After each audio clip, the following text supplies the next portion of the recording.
Hi friends, good morning, welcome welcome back to my channel. Sudipta Chakraborty চ্যানেলের পক্ষ থেকে আপনাদের সবাইকে জানাই অনেক অনেক ভালোবাসা। আশা করছি তোমরা সবাই খুব ভালো আছো, আমিও খুব ভালো আছি।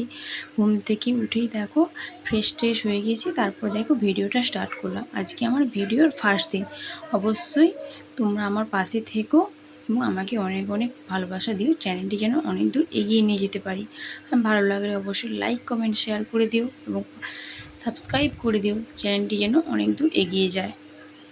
দেখো এটা আমার বাবু, তো আমি ভিডিও করছি, তো ও চলে এসেছে, বাইরে ঘুরছিল, তারপর চলে এসেছে আমার কাছে, তো ওকেও ভিডিওর সঙ্গে নিয়ে নিলাম। আর তারপরে দেখো ওদিকে ওভাবে দেখছেও, কারণ একটা মামা এসেছে, আমার একটা পাশের বাড়ির ভাই এসেছে, তাই ও তাকে দেখে ওরকম করছে, কারণ ও যে অচেনা কারোর কাছে যেতে চায় না, দেখলে ওই ভয় পায়, কান্নাকাটি করে, তাই ওকে বলছি না বাবু, ওটা মামা হয়। তো তারপরে দেখো সকাল থেকে আমি চা আর বিস্কুট খেয়েছি, তো কিছুই খাওয়া হয়নি। এরপরে আমি মুড়ি খাবো, মুড়ি খেয়ে তারপরে যাব রান্নার ঘরে।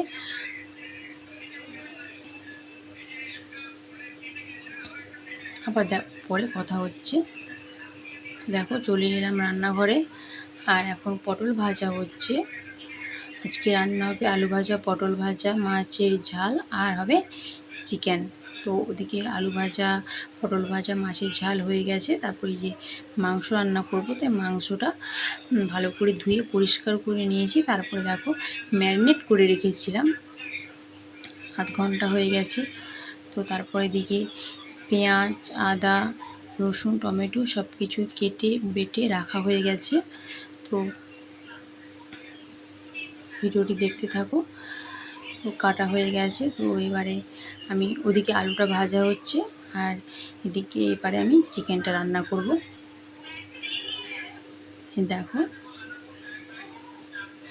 এখন আমি কড়াইতে তেল দিয়ে দিয়েছি, তেল দিয়ে ভালো করে মশলাটা কষানো হচ্ছে। এবার হলুদ গুঁড়ো, লঙ্কা গুঁড়ো দিয়ে দিচ্ছি। আর সম্পূর্ণ ভিডিওটি করতে পারিনি, তাই রেসিপিটা ভালো করে শেয়ার করতে পারলাম না। তো অন্য কোনো একদিন ভিডিওতে সম্পূর্ণ রেসিপিটি শেয়ার করব। ভালো করে কষানো হয়ে গেলে তারপরে আমি মাংসটা দিয়ে ভালো করে কষিয়ে জল দিয়ে দেব। এখন গরম পড়েছে, তাই বেশি ঝালটা খাওয়া উচিত নয়, তাই একটু কম করেই ঝাল দিয়েছি।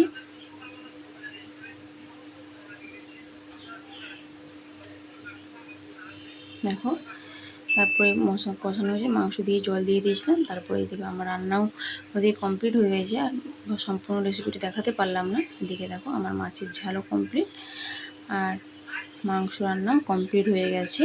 তো মাংসটা কেমন হয়েছে রান্না অবশ্যই কিন্তু কমেন্ট করে তোমরা জানিও।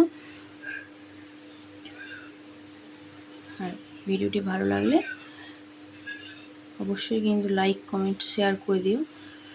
আর মাংসটা কেমন রান্না হয়েছে অবশ্যই কিন্তু কমেন্ট করে কিন্তু জানাতে ভুলবেন না। দেখো লাল লাল চিকেনের পাতলা ঝোল। তো তারপরে খাওয়া দাওয়া করে ঘুমিয়ে গিয়েছিলাম, আর ভিডিও করতে পারিনি। তারপর ঘুম থেকে উঠে দেখো ছাদে চলে এসেছি আর একটু ভিডিও করার জন্য। তো দেখো গ্রামের পরিবেশ দেখতে কতটাই না সুন্দর। সূর্য অস্ত গিয়েছে, আর এদিকে পুরো সবুজে গাছে ভর্তি, খুব সুন্দর লাগছে বিকেলের দৃশ্যটা দেখতে। তো এখন আমি একটু ভিডিও করব। দেখো কত সুন্দর লাগছে, আর আমাদের বাড়ির পেছনে তো কলা বাগানে ভর্তি, খুব সুন্দর লাগছে দেখতে। গ্রামের পরিবেশ দেখতে সত্যিই খুব অসাধারণ লাগে দেখতে। তো ভিডিওটি এই পর্যন্ত, ভালো লাগলে অবশ্যই লাইক কমেন্ট শেয়ার করে দিও এবং সাবস্ক্রাইব করে পাশে থেকো। একটু ছাদে এসেছিলাম ভিডিও বানানোর জন্য, একটা রিলস ভিডিও বানানো। আর ভিডিওটি এখানেই শেষ করছি, আবার দেখা হচ্ছে অন্য কোনো ভিডিওর সাথে। টাটা।